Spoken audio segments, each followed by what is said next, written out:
On va s'intéresser aujourd'hui à l'objet le plus complexe qu'on connaisse dans l'univers, notre cerveau. Et si je vous disais qu'en fait, la plupart des idées qu'on a dessus, eh bien, elles sont fausses. Déjà, histoire de se faire une idée de l'échelle, dans notre cerveau, il y a environ 85 milliards de neurones. C'est un chiffre qui donne le vertige, hein. C'est plus de 10 fois la population de la Terre. Et chacun de ces neurones, c'est comme une toute petite unité qui traite de l'info. Et attention, ce n'est que le début. Chacun de ces 85 milliards de neurones peut se connecter à jusqu'à 10 000 autres. Imaginez un peu, une ville grande comme la planète entière où chaque habitant connaîtrait personnellement 10 000 autres personnes. Voilà la densité du réseau qu'on a dans la tête.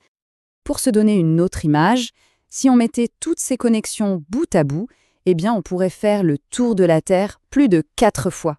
C'est là-dedans, dans ce câblage absolument fou, que se cachent nos pensées, nos souvenirs, bref, tout ce qui fait de nous ce que nous sommes.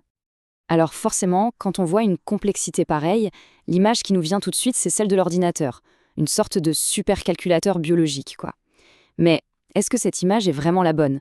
Est-ce que notre cerveau, au fond, c'est juste ça, un ordinateur fait de viande? C'est vraiment la question qu'on va creuser ensemble. Alors pour vraiment piger comment fonctionne notre cerveau, il faut faire un petit retour en arrière, remonter aux origines, et se poser la question simple, au fait, pourquoi il a évolué comme ça? C'était quoi son but premier? Et cette citation, elle va nous servir de guide. Le cerveau, il n'est pas apparu comme ça, par magie, pour qu'on puisse philosopher ou écrire des symphonies. Ça, ce sont des conséquences, si on veut, pas la cause. Non, sa raison d'être à l'origine, elle est beaucoup, beaucoup plus terre à terre. Parce que la fonction numéro 1 du cerveau, ce n'est pas de penser, c'est d'agir.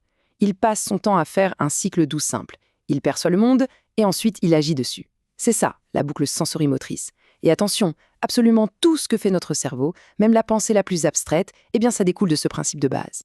Et en fait, le processus est presque enfantin. 1. Nos sens récupèrent des infos. 2. Le cerveau les analyse. 3. Il commande une action. Et 4. Cette action change ce qu'on perçoit du monde et hop, la boucle recommence. C'est la base de tout comportement, de la bactérie qui cherche à manger jusqu'à nos décisions les plus compliquées. Mais alors, pourquoi cette boucle est si importante? Eh bien parce qu'elle sert un seul et unique but, la survie. C'est ce que disait Henri Laboritz. La seule raison d'être d'un être vivant, c'est de continuer à exister, de maintenir sa structure. Et le cerveau, c'est l'outil qui pilote les actions pour y arriver. Il n'est pas là pour penser, il est là pour nous faire agir, pour qu'on reste en vie. Ok, donc si le cerveau est fait pour l'action, ça veut dire une chose. Il doit être capable de s'adapter en permanence. Et c'est là que notre comparaison avec l'ordinateur, elle s'écroule complètement. Parce que notre cerveau, ce n'est pas du matériel informatique fixe. C'est quelque chose de vivant, de dynamique, un truc qui se réécrit en permanence. Et ça porte un nom, un concept qui est absolument clé. La neuroplasticité.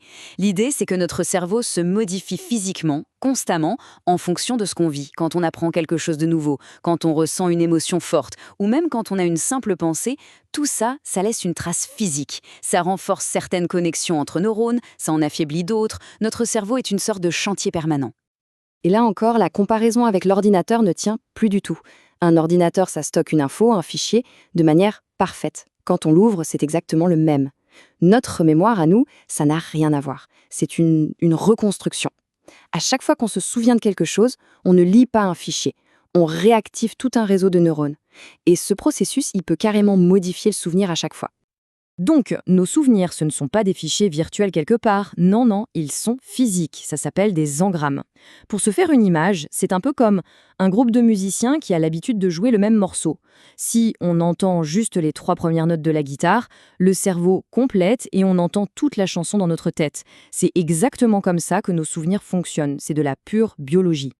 Et le fait de savoir ça, ça a des conséquences, mais énormes. Des études, comme celle de Carol Dweck, ont montré un truc fou. Quand on explique à des étudiants que leur intelligence n'est pas figée, que leur cerveau peut changer, leur façon d'apprendre est complètement transformée. D'un coup, une erreur, ce n'est plus un échec, c'est une occasion d'apprendre. Et leur motivation, elle explose. Juste le fait de comprendre comment notre cerveau fonctionne, ça peut changer une vie. Maintenant, ce cerveau qui change tout le temps, il n'est pas tout seul dans sa boîte crânienne. Pas du tout. L'idée qu'il y aurait d'un côté l'esprit et de l'autre le corps, c'est une illusion totale. En réalité, le cerveau et le corps sont en conversation permanente. Regardez cet exemple, il est génial.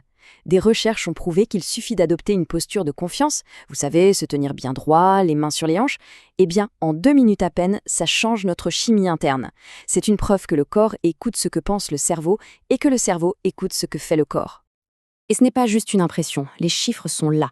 Les personnes qui ont pris cette posture de pouvoir ont vu leur taux de testostérone, l'hormone de la confiance, on va dire, augmenter, pendant que leur cortisol, l'hormone du stress, a diminué.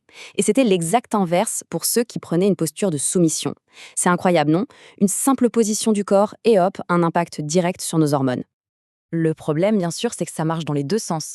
Le stress chronique, par exemple, ce n'est pas juste être un peu tendu. Ça a des effets physiques dévastateurs sur le cerveau. Ça affaiblit les zones qui nous aident à nous contrôler et ça renforce au contraire les circuits de la peur. L'esprit peut littéralement sculpter un cerveau anxieux. Et la preuve la plus folle de ce pouvoir de l'esprit sur le corps, c'est bien sûr l'effet placebo. Et attention, ce n'est pas de la magie, ou juste dans la tête, pas du tout. C'est la démonstration bien réelle, mesurable, que nos croyances, nos attentes peuvent déclencher de vrais changements dans notre corps. Elles peuvent carrément activer nos propres mécanismes de guérison. D'ailleurs, il suffit de regarder les chiffres. Les études sont claires. L'effet placebo peut être aussi efficace que plus de la moitié d'un vrai médicament, même des médicaments puissants. Le simple fait de croire qu'on va guérir, ça lance des processus de guérison bien réels. C'est une force thérapeutique incroyable qu'on a tous en nous. Et pour finir, il faut comprendre une dernière chose.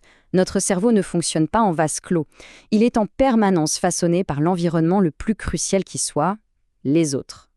On est des créatures sociales et notre cerveau, il est littéralement câblé pour ça, pour le nous.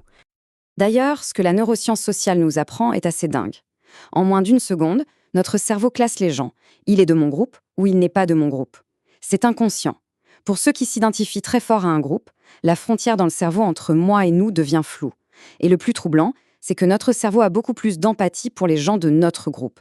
On est en quelque sorte biologiquement programmé pour le tribalisme. Et là, on touche à la dernière frontière, la plus mystérieuse, la conscience. Pendant très longtemps, c'était un sujet pour les philosophes. Mais aujourd'hui, ça devient un sujet de science. Des chercheurs comme Stanislas Dehaene en France arrivent, avec l'imagerie cérébrale, à repérer les signatures d'une pensée consciente. On commence tout juste, à peine, à dessiner la carte biologique de notre propre monde intérieur. Alors, qu'est-ce qu'on retient de tout ça? D'abord, que notre cerveau n'est pas un ordinateur. C'est un organe vivant qui bouge, qui change. Il est fait pour l'action et il est connecté en permanence à notre corps et aux autres. Mais la conclusion la plus forte, la plus importante, c'est qu'on a notre mot à dire. Avec cette fameuse neuroplasticité, on est en quelque sorte les architectes de notre propre esprit. Et du coup, la vraie question, ce n'est plus seulement « qu'est-ce qu'un cerveau ?», mais c'est plutôt « quel genre d'esprit est-ce qu'on a envie de se construire ?»